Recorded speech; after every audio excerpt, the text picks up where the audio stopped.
satu siklik. Nah, itu yang namanya apa? Sikliknya seperti apa? Alkaloid itu yang pertama dari bentuknya. Pada umumnya, alkaloid ini memiliki bentuk seperti layaknya kristal yang halus dan biasanya tidak berwarna. Kemudian tidak mudah menguap, tidak mudah larut di dalam air, dan bisa larut pada suatu pelarut organik. Nah, selanjutnya terkait sifat, dia mempunyai satu sifat yang asam dan pahit, tapi biasanya dominan pahit. Jika kalian makan sesuatu ya, misalkan alpukat deh atau kopi deh, nah, dia kan mayoritas. Assalamualaikum warahmatullahi wabarakatuh. Ya, hari ini kita akan mempelajari tentang materi alkaloid ya. Sebelumnya mungkin sebagai pendahuluan, apakah kalian tahu obat-obatan pertama apa yang diketemukan secara kimia? Ya pasti golongan alkaloid, Bu. Kan ini akan membahas alkaloid. Iya sih, benar. Memang obat pertama yang ditemukan secara kimia itu adalah opium. Nah, opium itu merupakan getah kering Apium papaver somniferum ya. Nah, opium ini memang digunakan mulai dari berabad-abad yang lalu gitu, sebagai analgesik maupun narkotik. Nah, pada tahun 1803, De Rusny itu mengisolasi alkaloid semi murni dari opium yang diberi nama narkotin. Dan Seth Turner di tahun 1805 juga melakukan penelitian lanjutan gitu terhadap opium ini. Dan ternyata berhasil diisolasi yang namanya morfin. Nah, itu mungkin salah satu cuplikan senyawa alkaloid yang sampai saat ini itu eksis. Apakah hanya morfin saja di alkaloid? Tentu tidak. Nanti kita akan pelajari lebih lanjut mulai dari definisi sampai aktivitas biologi dari alkaloid ini.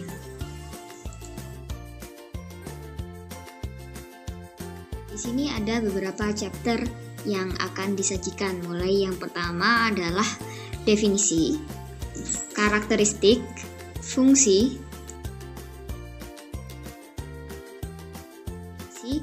aktivitas farmakoterapi, dan yang terakhir isolasi dan identifikasi. Masuk ke chapter 1, yaitu definisi. Definisi dari alkaloid itu adalah: the term alkaloid, alkali-like, is commonly used to design basic heterocyclic nitrogenous compound of plant origin that are physiologically active. Nah, apa sih maksudnya? Katanya kan susah ya pakai bahasa Inggris ya. Untuk definisi di bahasa Indonesia kan ya gitu ya. Ya mungkin tidak sama persis dari translatean bahasa Inggrisnya, tapi intinya dan maknanya sama gitu ya. Oke, gampangan ya nih ya. Definisi dari alkaloid itu adalah zat dengan unsur nitrogen yang berada dalam molekulnya dan terhubung setidaknya pada 2 atom karbon. Nah, molekul harus memiliki setidaknya 1 cincin, tetapi ya tidak selalu heterosiklik bentuknya. Masuk ke chapter kedua, kita akan membicarakan tentang karakteristik dari alkaloid itu. Karakteristik alkaloid itu yang pertama dari bentuknya. Pada umumnya, alkaloid ini memiliki bentuk seperti layaknya kristal yang halus dan biasanya tidak berwarna. Kemudian tidak mudah menguap, tidak mudah larut di dalam air, dan bisa larut pada suatu pelarut organik. Nah, selanjutnya terkait sifat, dia mempunyai satu sifat yang asam dan pahit, tapi biasanya dominan pahit. Jika kalian makan sesuatu ya, misalkan alpukat deh atau kopi deh, nah dia kan mayoritas atau didominasi oleh rasa pahit. Nah, bisa jadi di dalamnya itu banyak kandungan alkaloid. Kalau nggak percaya ya nanti kita cek apakah di dalam kafein atau kopi ya, teh gitu kan, apakah ada senyawa alkaloid. Nah, itu cek aja nanti. Kemudian yang ketiga adalah efek. Nah, efeknya alkaloid itu ternyata dapat menimbulkan efek fisiologis gitu ya, dan juga aktif secara optis. Nah, ini yang berkaitan dengan mata ya. Dan yang keempat terkait kelarutan, tadi kan dibilangnya larut dalam pelarut organik. Nah, pelarut organik itu diantaranya larutan ether, kloroform, dan bentuk garam larut air, gitu ya. Kemudian kandungan dari alkaloid, ya jelas tadi di definisi sudah dicantumkan sebenarnya, terdiri dari satu atom nitrogen yang pada mulanya dihasilkan dari asam amino. Nah, ini kalau pada mulanya, awalnya, nanti berkaitan dengan biosintesis ya. Selanjutnya akan kita bahas. Kemudian untuk reaktivitas, dia dapat bereaksi dengan unsur Hg, merkuri ya, Au, Pt, dan bereaksi Dragendorf. Chapter ketiga mengenai fungsi tahap. Tanaman ya. Yang pertama, alkaloid itu merupakan racun untuk menolak gangguan serangga dan hewan herbivora bagi tanaman. Kemudian detox sebagai hasil akhir dari metabolisme atau metabolit sekunder dengan fungsi untuk detoksifikasi senyawa-senyawa yang toksik. Kemudian yang ketiga, menjadi regulasi faktor pertumbuhan dari suatu tanaman. Nah, alkaloid ini dapat menjadi stimulator dan inhibitor dari pertumbuhan tanaman. Dan yang terakhir adalah sebagai cadangan unsur nitrogen. Nitrogen kan juga salah satu nutrisi ya untuk tumbuh dari suatu tanaman.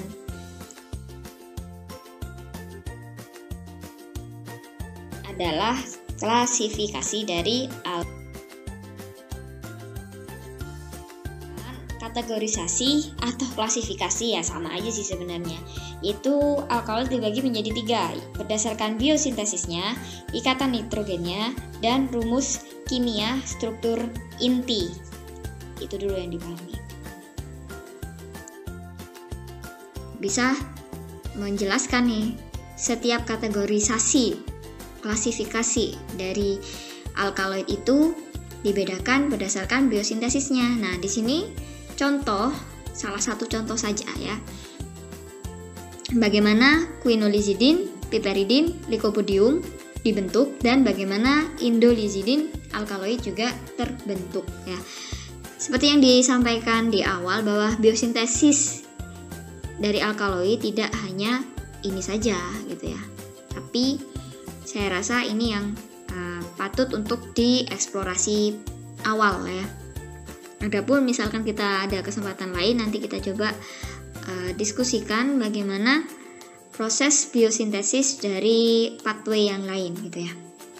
Quinolone mungkin kan belum ya. Oke, yang ini dulu aja, bahwa piperidin, quinolizidin, dan lycopodium alkaloid itu berasal dari L-lisin yang dibantu oleh LDC. LDC itu lisin dekarboksilase ya. Nah, setelah menjadi kadaverin,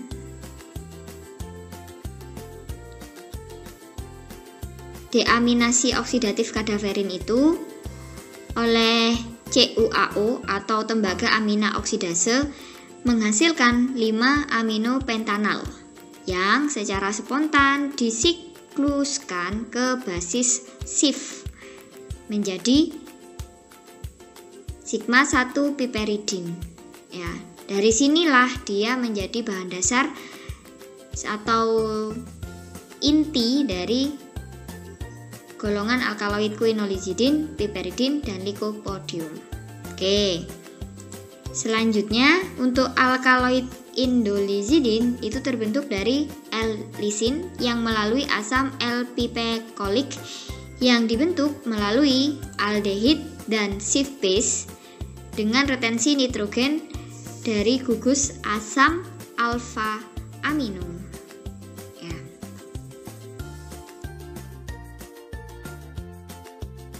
Selanjutnya, hasil dari biosintesis alkaloid tersebut dapat menghasilkan 3 klasifikasi alkaloid ya. Yang pertama adalah true alkaloid atau alkaloid sejati. Dia dikatakan alkaloid sejati jika memiliki struktur N heterosiklik dan dia juga berasal dari derivat asam amino Contohnya morfin, kodein, papaverin ya. Kemudian adalah pseudo alkaloid. Dia memiliki struktur N heterosiklik di rumus intinya, tetapi dia bukan derivat dari asam amino. Contohnya diterpen alkaloid, steroid alkaloid gitu ya. Kemudian yang terakhir adalah protoalkaloid. Nah, struktur N asiklik ya, berbeda dengan yang lain, dia tidak berbentuk heterosiklik tapi asiklik. Tapi dia memang tetap berasal dari derivat asam amino, misal efedrin, meskalin, dan kolkisin gitu ya.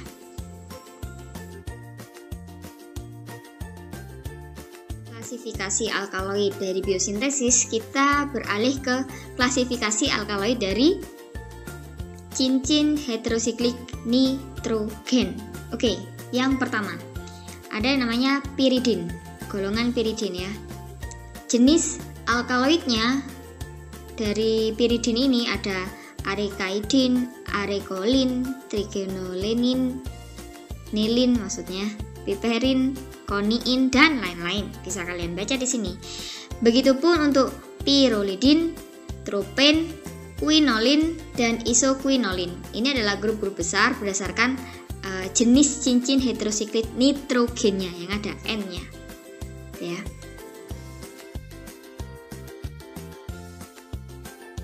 Ini klasifikasi alkaloid berdasarkan jenis cincin heterosiklik nitrogennya. Ada phenantrena, contohnya adalah opium, phenethylamine, contohnya meskalin, efedrin, dan dopamin, dan indol, triptamin, ergolin, beta-karbolin, dan seterusnya.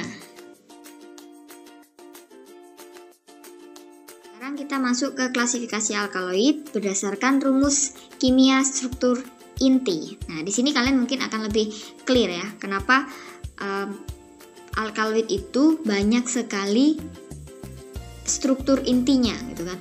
Berbeda dengan senyawa metabolit sekunder yang lain ya. Mungkin kalian lihat, mungkin mereka hanya ada tambahan gugus saja. Struktur intinya ya sama itu aja gitu kan ya. Tetapi untuk alkaloid ini sedikit spesial ya. Karena macam-macam N dan siklik kan berdasarkan definisinya itu ternyata ada beberapa variasi gitu ya. Nggak bisa hanya kita melihat satu N, satu siklik. Nah, itu yang namanya apa? Siklik yang seperti apa? Karbon 6 kah? Atau karbon 5? Atau karbon berapa? Gitu kan, berbeda-beda namanya gitu. Misal kita mulai yang pertama, piperidin dan piridina. Nah, alkaloid jenis ini mempunyai satu cincin karbon yang mengandung satu atom nitrogen ya. Bisa kalian lihat sendiri pada contoh gambar tersebut. Kemudian dia terkandung pada senyawa-senyawa misal di tumbuhan Conium maculatum, Nicotina tabacum ya. Selanjutnya ada quinolin. Dia berasal dari tumbuh-tumbuhan sejenis Cinchona ledgeriana dari famili Rubiaceae. Di situ dia memiliki dua cincin karbon yang salah satunya mempunyai atom nitrogen. Oke, kemudian ada tropan. Tropan pun demikian. Dia siklik ya. Berputar seperti itu dan tetap ada unsur N di dalamnya. Kemudian tropan ini jenis alkaloid yang lumayan banyak terdapat di beberapa tumbuhan, misalkan Atropa belladon, Dubusia, Hopudi, Datura, SP, dan lain-lain gitu ya. Kemudian ada jenis isoquinolon ya. Isoquinolin maksudnya. Isoquinolin ini sebenarnya sama dengan quinolin, tetapi dia berbeda pada jenis ikatan iso. Masih ingat ikatan iso? Iya. N-nya sedikit bergeser gitu ya di sini ya. Contoh tumbuhannya adalah Spartium junceum, Sophora secundiflora, dan lain-lain gitu ya. Kemudian ada pyrrolidin. Nah, pyrrolidin dia tidak tidak berupa cincin heterosiklik ya. Artinya bukan benzen gitu. Tetapi di sini tetap ada unsur N nitrogennya. Dan contoh tumbuhan yang menghasilkan kategori struktur inti pirolidin itu adalah Nicotiana tabacum, Daucus carota gitu ya. Dan pyrrolizidin di sini adalah contoh klasifikasi dari alkaloid dan banyak ditemukan pada tumbuhan Adenocyllis glabra, Anchusa officinalis, dan banyak lagi sih sebenarnya. Ini saya hanya mengambil yang huruf awalan A saja. Sebenarnya sampai S sampai T itu ada, tapi cukup ini dulu aja sebagai contoh.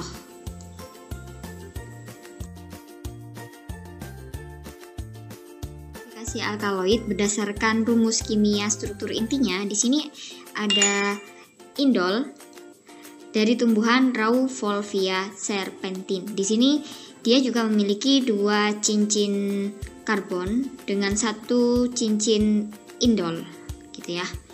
Tetap ada tetap ada unsur N di dalamnya. Kemudian ada alkaloid imidazol, dia berupa cincin karbon yang mengandung 2 atom nitrogen. Ya. Bisa ditemukan pada tumbuhan Jaborandi paragua.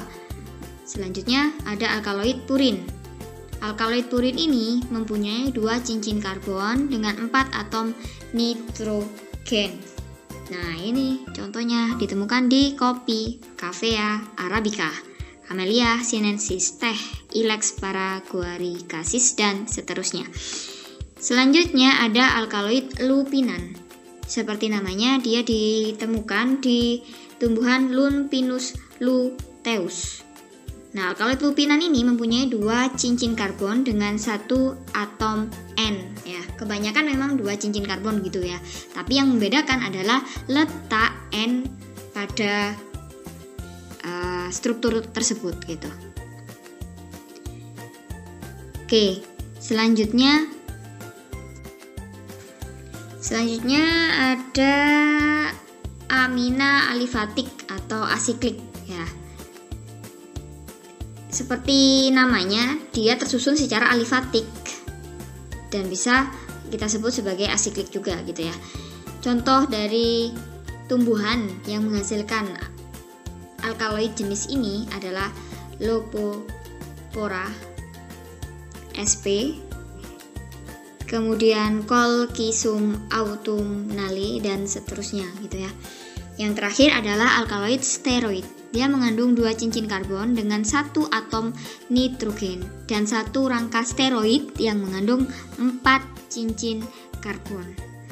Nah, untuk steroid ini, jenis steroid ini ya, berdasarkan struktur intinya steroid ini, dia ditemukan pada tumbuhan Veratrum viridae, Veratrum album, dan Sconecaulon officinalis. 5. Pada chapter 5 ini akan dibahas terkait dengan aktivitas farmakoterapi. Ternyata dari beberapa literatur yang saya kumpulkan, gampangannya ini deh gitu ya. Sebenarnya kalau dibahas lebih lanjut itu bisa saja. Ya nanti mungkin ada waktu diskusi tersendiri gitu ya. Intinya bahwa senyawa alkaloid itu dapat bersifat sebagai antipiretik, antimalaria. Nah, alkaloid jenis apa yang bertanggung jawab gitu ya? Ternyata quinin ya. Dan antimalaria ini juga kita gunakan saat ini untuk terapi COVID ya, pandemi COVID-19. Oke lah, ya itulah intinya ya. Tetap lagi-lagi dia senyawa alkaloid gitu maksud saya. Kemudian ada antihipertensi, contohnya adalah reserpin, vinkamin, stimulan atau aprodisiak juga, yohimbin, pengobatan asam urat. Nah ini seringkali ya kita tahu colchicin ya. Dia first line-nya kan untuk asam urat sebenarnya, akut, asam urat akut terutama. Analgesik contohnya morfin, antitumor vinblastine dan vincristin. Antikolinergik itu atropin, skopolamin, hyoscyamin, dan untuk anti aritmia ajmalin dan quinidin, gitu ya. Di sini ada isolasi dan identifikasi dari alkaloid.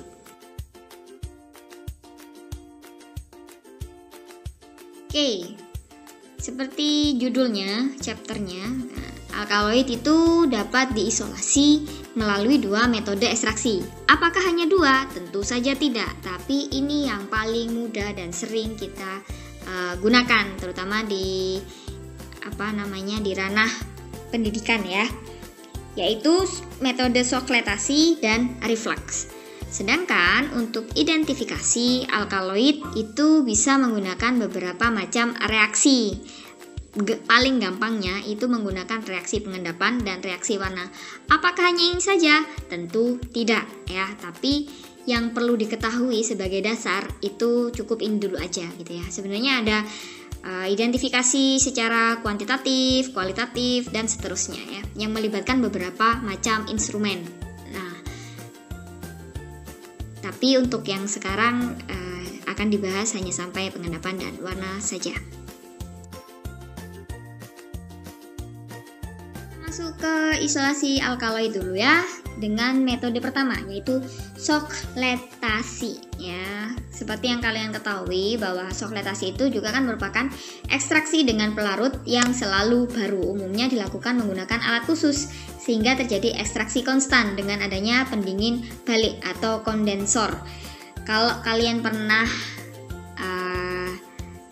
memperhatikan gitu ya, kolom yang dipakai pada praktikum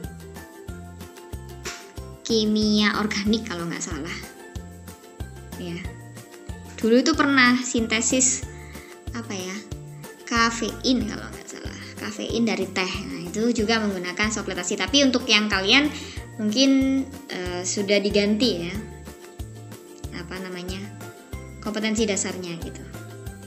Intinya seperti itulah. Itu adalah di layar monitor, itu contoh bagaimana menyusun peralatan khusus yang tadi dibilang agar diperoleh alkaloid dari sebuah tanaman mungkin, atau ingin mensintesis mungkin gitu ya. Ada beberapa macam bagian, bisa kalian lihat sendiri di situ. Nanti ada pemanasan dan paling penting di sini harus ada kondensor atau pendingin balik. Kalau nggak kayak gitu dia akan pecah, nggak bisa diambil gitu ya.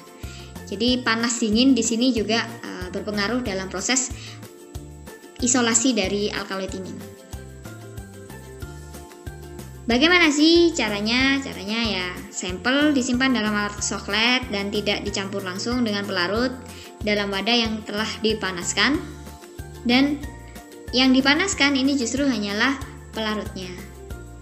Nah, pelarut ini melewati dinding tepi kan ya, tepi sisi lainnya, dan ada yang namanya pelarut dingin. Nah, tempatnya itu melewati kondensor itu tadi. Dan campuran antara panas dingin inilah yang mengakibatkan sampel itu terekstraksi dan terkumpul di dalam wadah yang telah disediakan. Itu adalah prinsip-prinsip dari isolasi alkaloid.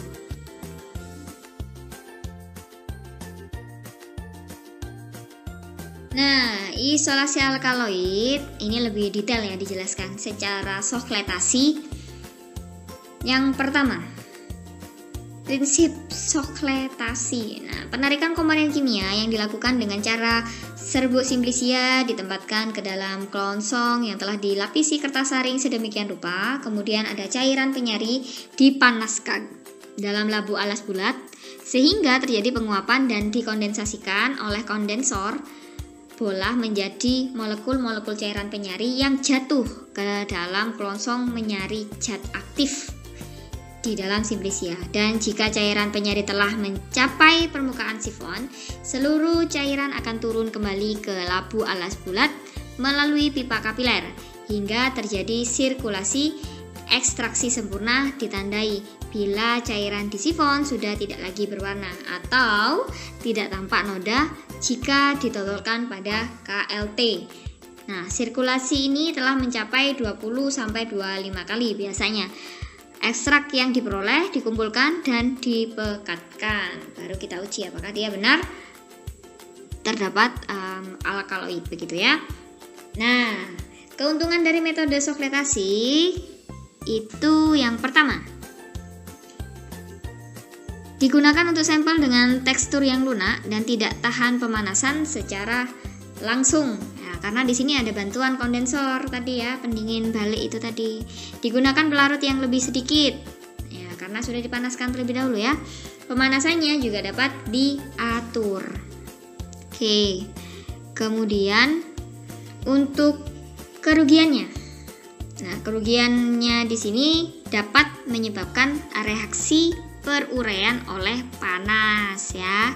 Karena pelarut didaur ulang, ekstrak yang terkumpul tadi pada wadah di bawah terus-menerus kan dipanaskan, sehingga ini tadi dapat menyebabkan reaksi peruraian. Kemudian yang kedua, dapat mengendap dalam wadah dan membutuhkan volume pelarut yang lebih banyak untuk melarutkannya ya, jika terendapkan loh ya, ini case-nya jika terendapkan, maka butuh pelarut lebih untuk menarik atau melarutkan endapan ekstrak tadi kan. Nah itu. Kemudian kerugian yang ketiga, dalam skala besar mungkin tidak cocok untuk menggunakan pelarut dengan titik didih yang terlalu tinggi, misalkan pada metanol dan air. Karena apa? Seluruh alat yang berada di bawah kondensor itu perlu berada pada temperatur yang tinggi untuk penggerakan uap pelarut yang paling efektif. Begitu. Isolasi alkaloid dengan metode reflux ya, sama aja lah ya. Selain pandang, reflux adalah ekstraksi dengan pelarut pada temperatur titik didihnya selama waktu tertentu dan jumlah pelarut yang relatif konstan dengan adanya pendingin balik. Nah, kita juga masih menggunakan kondensor di sini. Ekstraksi reflux digunakan untuk mengekstraksi bahan-bahan yang tahan terhadap pemanasan. Inilah yang membedakan antara sofletasi dengan reflux ya. Dan penyusun instrumennya atau wadahnya itu juga berbeda kan dari yang sebelumnya. Oke.